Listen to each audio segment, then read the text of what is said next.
I guess we're going to talk about my song. Yep. Written in the key of E minor, inspired by chord progression from a song that I used to play when I was leading music in my youth group in junior high school. It's kind of scary, like 73.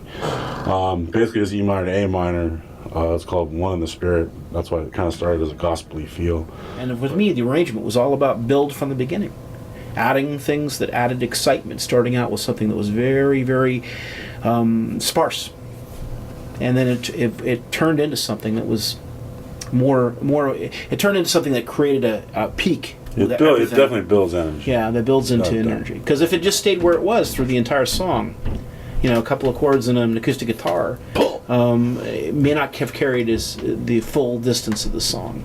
Not that I'm saying that the song idea was great, but it just had to develop in the arrangement.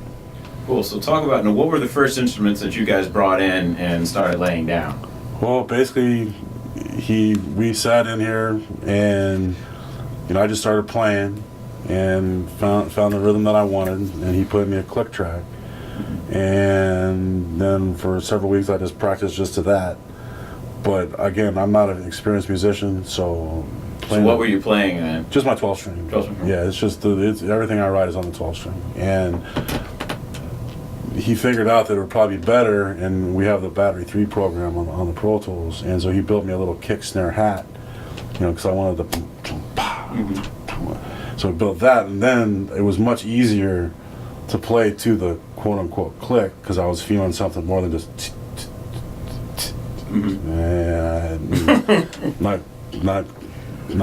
can't go there just yet. Maybe one of these days I'll keep practicing.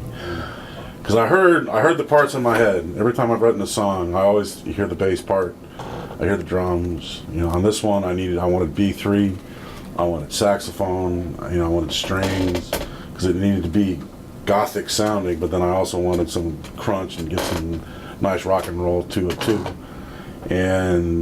But yeah, when you're sitting there just playing a 12 string in your head, that you're not hearing everything, the sound, and to finally be able to hear it with everything is just a rush.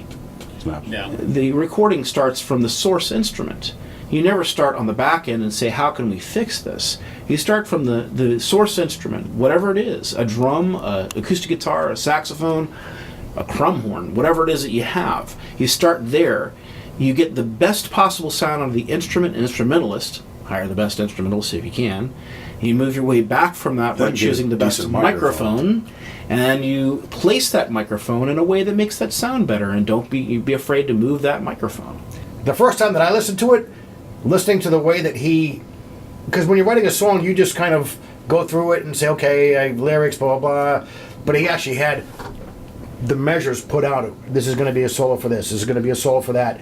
And when you listen to it blank, it was like, this song seems to kind of be going on and on.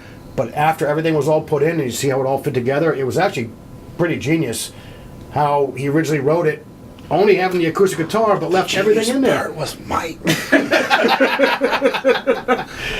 BT. Yeah, well, but still, it was very cool. Bob had a really good idea of what he wanted as far as groove, feel, instrumentation, the structure of the song. Of course, he wrote the song. So it was mostly just a matter of me listening to him the best that I could to try to find what he wanted in the piece. And yeah, he gave me great general tips about some of the instruments that he wanted. I put in some of my own flourishes, but he had a lot of direction in terms of what he wanted to accomplish, and it was just for me to envision that Harlem blues gothic kind of feel. It's the first song that I've taken to completion too. Yeah. I've been writing I've been writing music since I was 12. Yeah. Finally started being able to put lyrics to it around 15 years ago, and this is finally the first one that is complete. Because originally when we did it, we had the crunch guitar at the very beginning and go all the way through the song. And then when we were retweaking things, we came back and Mike said, look, you know what, just wait until we get to this point and then let's kind of bring it in. And then when I heard the playback of it, and I was like, you know what, that sounds much better. I mean, it starts off, dark, and then it takes it one step further and builds it up. Genius part. Yeah. But yeah, when you're sitting there just playing a 12 string in your head, that you're not hearing everything, the sound, and to finally be able to hear it with everything is just a rush.